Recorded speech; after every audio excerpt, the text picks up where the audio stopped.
know that parking on the grass in the front or side yard is against City of Fort Worth code? It says so right here in section 22-160. Evidently, cars and trucks are only allowed to be parked on approved surfaces, such as concrete driveways or parking lots or in the street, but not on the front lawn.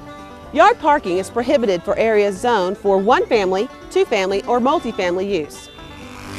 Okay, but wait, what is meant by vehicle? This code defines vehicle as every device in, upon, or by which any person or property is or may be transported or drawn upon a street or highway, except devices moved exclusively by human power. Huh? So if I can ride in it, on it, or be pulled by it, it's considered a vehicle. Unless I power it myself.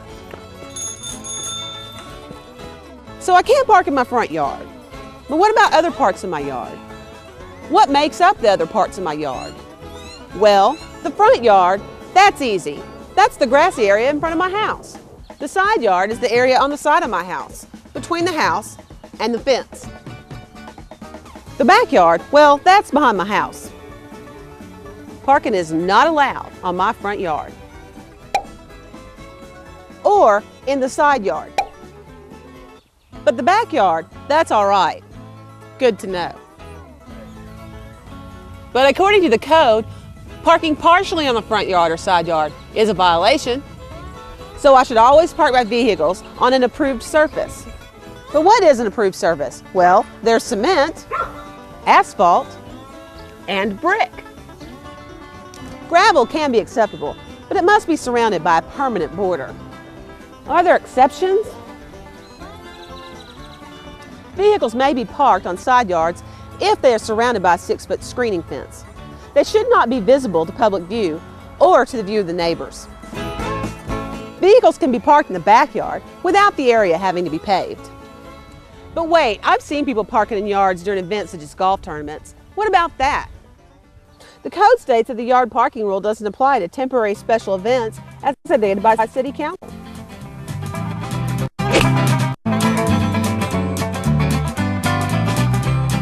So what happens if I get busted parking on my lawn? Well, getting busted parking on the lawn is just like getting busted anywhere else I'm not supposed to park. Just like in a fire zone or a handicap parking space. Only it won't be a traffic control technician giving me a ticket as if I were parked in a meter spot. It might be a police officer, but more than likely, it's going to be a code enforcement officer. The code enforcement officer will issue me a ticket for $50 and then ask me to move my car to an appropriate spot. If I don't move my car and pay the ticket, I could end up in court.